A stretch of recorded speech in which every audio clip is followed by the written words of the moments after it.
Okay, time now for Jeff's feature, and today Jeff's going to talk about Hyundai and hydrogen. Yeah. So let me ask you this, where's the hydrogen station? Well, we're going to figure that out once we get one. Okay, yeah, that's it, one. So you're probably asking yourself what's going on with this. Well, hydrogen, it is the lightest element of the most abundant chemical substance in the universe. Hydrogen is a colorless, odorless, tasteless, flammable gas that is the simplest member of the family of chemical elements. Now, all you chemists out there know this. I'm just trying to be part of it. Hyundai is going all in on hydrogen-powered cars following trials of vehicles in Australia as it aims to be a carbon neutral by 2050 and find new adventures of commercial revenue. Now, during this presentation at the CES show in Vegas, this was last Monday, or a week ago Monday, the South Korean automotive giant announced that hydrogen energy will play a prominent role in achieving those objectives. So they've got a lot of long-term stuff going on.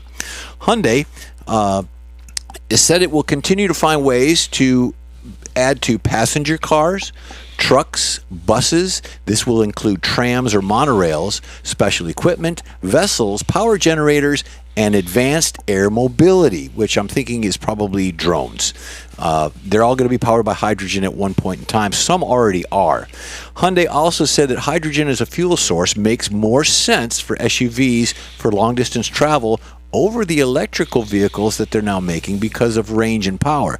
I'm not so sure about the power. Range, yes. Power, maybe. I don't know. You got to convince me. A major part of the Vegas presentation included commercialization of green hydrogen, Michael, as both a source of income and a way to reach zero carbon emissions. You're asking yourself how they do it. How do they do that? Okay. Well, how do they do that? it's created by splitting water using a process called electrolysis, producing only hydrogen and oxygen. I thought Don just did that to get rid of unwanted hair. According to the Department of Energy in Australia, we're back to international stuff again, they announced $127 billion worth of hydrogen investment in Australia. Hyundai said it's the world's largest market share in hydrogen-powered vehicles and is at the forefront of the hydrogen momentum. But the biggest issues facing adoption of the technology is being able to publicly fill and charge the vehicles, Don. Safely. Well, period. Safely or not, they just don't have the infrastructure yet.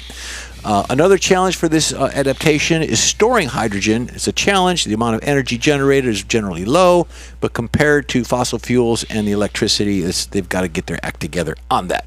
But Hyundai is hoping that the investment into different sources with clean energy will make sense both economically and ethically. So Hyundai also stated that it's the only advocate of clean hydrogen. The United States published recently a strategy and a roadmap for accelerating the production, process, delivery, storage, and clean use of hydrogen to accelerate commercialization of hydrogen. Good luck on that. Check your EV listings now. Explosions are us. Yeah, pretty much. Yeah, rear end collision with a storage tank in the trunk, And all of a sudden the tank comes loose and it's playing pachinko going down the highway. And that's our last shot right there. Yeah, you just think a Pinto exploded. Yeah, the last use of hydrogen power. Hindenburg, they tried to refuel that. It turns out it was an EV station and not a hydrogen. Yeah, plugged it into the wrong thing. Sorry. Oh my God. Yeah. No, I'm good. I think I'll just stick with gasoline until I'm no longer on the face of the earth. Yeah, because gasoline won't catch fire. They're trying to figure out more ways to be clean energy, the green hydrocarbons, and you saw that big debacle overseas where they had all the green people over there. Davos. But that was part of the talk of the green hydrogen. So yeah, trying to force things on us we don't want. Well, that's part or of it. Need.